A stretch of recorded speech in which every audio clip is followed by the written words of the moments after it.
What's up, people? I'm back. Yes, sir.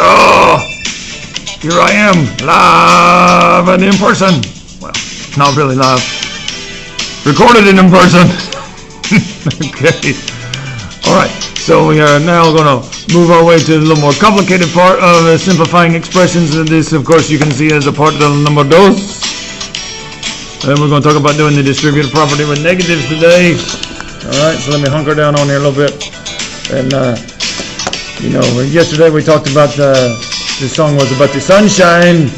So today we got another song here kind of about something up in the sky. So maybe you can figure out what this song is. Then you can send it to me later. Alright. I love this girl. She's one of my favorites when I was growing up. Alright.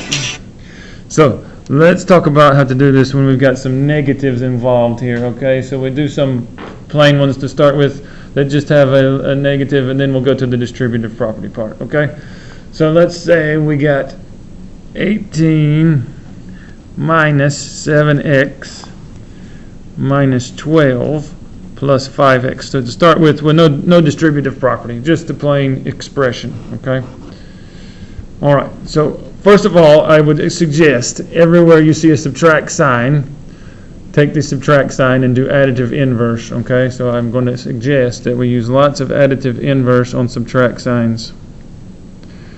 I know this is not the first time you've heard me talk about additive inverse, but remember, it only changes subtraction to addition, and you take the opposite of the second number. So here I see a subtract sign. I'm going to make it a plus negative. Okay. Here I see a subtract sign. I'm going to make it a plus negative.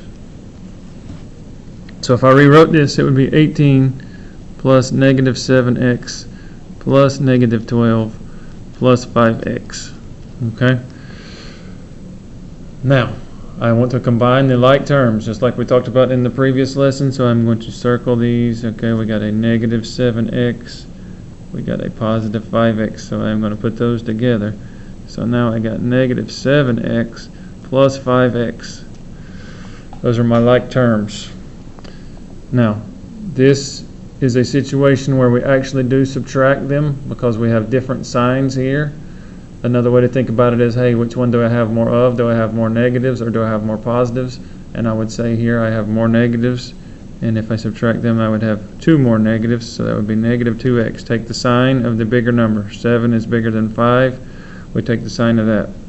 Okay, then I've got my constants. My plain numbers here are my constants. I got 18 and I got negative 12. Alright, again you would subtract them, take the sign of the bigger number. 18 minus 12 of course is 6. And so there is my simplified answer there for that one. Okay, that would be negative 2x plus 6. Negative 2x plus 6. Okay, so now we're going to try some. Let's throw the distributive property stuff in here. Okay, we're going to make it just a little bit harder. Not too bad though, we can do it. So let's say you've got a negative 3 on the outside of a plus 4, and then you've got a minus a minus 6. Okay, alright, so we got some distributive property and then some that are not, and we'll take it one step at a time. Okay, so here I'm going to distribute the negative 3 to both parts inside, so I'm going to draw my arrows. So negative 3 times a plus negative 3 times 4. Alright, so negative 3 times a is negative 3a plus, got the plus sign from right there, negative 3 times 4 is negative 12. Okay, now if I copy down this other stuff, I'm just going to carry this down from where I had it. Okay, so that would be a minus a and a minus 6. Now again, I've got 2 subtract signs here, so I'm going to do additive inverse to both of these. But the first thing I want you to see is there is no number in front of the a. So like we talked about previously, if there is no number, you want to write down a 1. Okay, so that is 1. Now I'm going to take that 1. And since they are both subtract signs, I'm going to do additive inverse like we talked about here on the previous problem. I'm going to make that a plus negative. And I am going to make that a plus negative. I like doing additive inverse on those subtract signs. I just think it helps you guys until you get more comfortable with it. I think it's very helpful. All right, so let's circle the ones that are the like terms. Again, I got negative 3a, I got negative 1a, so I'm going to be putting those together right here, negative 3a plus negative 1a. And since they both are negative, it is just like adding them together if it was positive numbers. So if it was 3 plus 1, that would be 4a. So here, since it is negative 3 plus negative 1, it is how much? I am hoping you are telling me negative 4a. All right, and then I'll put a box around my constant, so I have a negative 12 here. I got a negative 6, so negative 12 plus negative 6. Again, they have the same sign. They're both negative, okay? And it just like be adding them if they were positive. So if it was 12 plus 6, it would be 18. So negative 12 plus negative 6 is negative 18 is what you should be saying. So they're going to add them in there. It is, okay? So we have our like terms would be negative 4a, and our constant when we add them would be negative 18. And you're done. That's as much as you can do there to simplify that down. Okay? So let's try another one. You ready? As comfortable as you can be before you start attacking these on your own. Alright, so let's see, we've got a negative 5 out here. And then we've got x plus 4. And let's say we've got another one over here that is plus, and this one has got a negative 3 in front of it, and it is a x plus 7. Okay? So we were taking it one step at a time. Now we got double. Alright, so we got double of this, and we'll slide that up a little bit. Okay? So negative 5 times x is what I'm doing first, and then negative 5 times 4. So what is negative 5 times x? That is negative 5x. And then what is negative 5 times 4? That would of course be negative 20. And you just copy the plus sign down from in between them. Okay, so there I got negative 5x plus negative 20. Alright, over here, again, I'll just copy down the plus symbol here and just bring it down. Negative 3 times x will be my first distributive property question here, and then negative 3 times 7. So I got negative 3 times x plus negative 3 times 7. All right, what's negative 3 times x? And you know that's negative 3x. What's negative 3 times 7? That would be negative 21. Okay, so again, I'm going to add my like terms together. So negative 5x and negative 3x, if I add them, negative 5x plus negative 3x, that would give me negative 8x as my like term. And then if I put my constants together, that's negative 20 and negative 21. I'm going to add them up. Again, they're both negative, so you add them together, and that is a negative 41. And then you would say, okay, that's as far as I can go because I cannot put the x's and the constants together. Okay, because this, of course, is the like terms. These are the constants. Okay, I'm going to take a little pause here for a second and see if you can figure out today's riddle. Okay, today's riddle, the riddle of the day is, what never uses its teeth to eat? Now, I got another something to go along with that.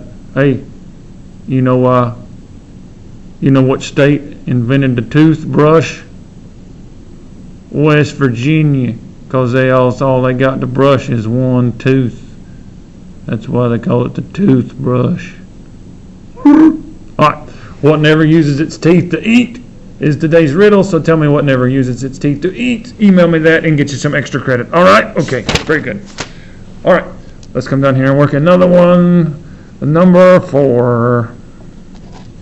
Let's see what else I can throw on you here. So let's do this one. We got 22 minus, and then we got an 8, and then we got n plus 5, and then plus 13 minus 7n. Okay, so now we're going to make it a little more difficult for you. Make it just a hair. Not terrible, but you can see it's a little more difficult than the last one. Okay, so first thing I'm looking for when I look in here, again, looking for subtract signs. I see a subtract sign there. I see a subtract sign there, so I'm going to do additive inverse to both of those, okay, there and there. So I'm going to make that a plus negative. I'm going to make that a plus negative. And I would suggest you do the same, okay? All right, once I change my subtract signs, I'm now going to use the distributive property. So I'm going to do negative 8 times n, and I'm going to do negative 8 times 5. So what's negative 8 times n, and what's negative 8 times 5? Of course, I'm going to add them together. There's a plus sign in the middle. All right, so what's negative 8 times n? That, of course, is negative 8n. What's negative 8 times 5? A positive times a negative gives me a negative, and 8 times 5 is 40. I'm just going to copy down all this other stuff. The 22 plus that plus the 13, and here's where I change that to plus negative 7n. Okay? So again, in there, negative 8 times n is negative 8n. Negative 8 times 5 gives me negative 40. Okay, now I got all that done. I've used the distributive property, and I'm looking for my like terms, and I see 2, I see negative 8n, I see negative 7n. So I'm going to put those together. Negative 8n, negative 7n, I'm going to put those together. What is negative 8n plus negative 7n? Again, they have the same sign, so it's just like adding 8 plus 7. So what's negative 8 plus negative 7? Ooh, and I hope you have to tell me that it is negative 15n. Okay, and now I'm done with them. Now all the rest of these things I've got left are constants. So I'm going to come over here and write, all right, so I'm going to put these together first. I'm going to do 22 plus 13. I'm going to put the positive ones together, and then I'll put the negative 40 on the end. Okay, so what's 22 plus 13? That would be 35. Now 35 plus negative 40. All right, so again, now like over here, these had the same sign, the negative 8 and negative 7. These don't have the same sign, so this is actually the only place you subtract. So 40 minus 35 is 5, and take the sign of the bigger number, and the bigger number of course is 40, so that would be a negative 5. Okay, so simplified that expression down, okay, all the way down to negative 15n plus negative 5. All right. So if you've got that under control, you are looking good at this point, people. Looking good if you can do all that. Just want to remind you, if you have one that does not have a number in front of it, okay, like we had up here, if it does not have a number, please put a 1 there, okay? I would use additive inverse on my subtraction problems. Remember, you only do that on subtraction problems. If it's an addition problem, you can't change it to addition because it's already addition. So only do additive inverse on the subtraction problems. Put that 1 in front of it if it doesn't have a number. And then, you know, when we've got something like these, just take it one step at a time. Do additive inverse, then do your distributive property. Combine your like terms together. Combine your constants together. And then simplify it on down. All right. I'm looking forward to seeing how well you're going to do with this, so continue to work on it. This is distributive property with negatives, and of course you may know that coming up next, we're going to be throwing some fractions in there. All right, yes indeedy, I'm looking forward to that. So arrivederci, my friends, sayonara, till next time. Make sure you send me email of work, email picture, or even better, attached, like attach it, if you can attach it, that is great. Sayonara. Ciao, ciao. Peace out. If you know this song, feel free to send me the name of the song and the artist for extra credit. Bye.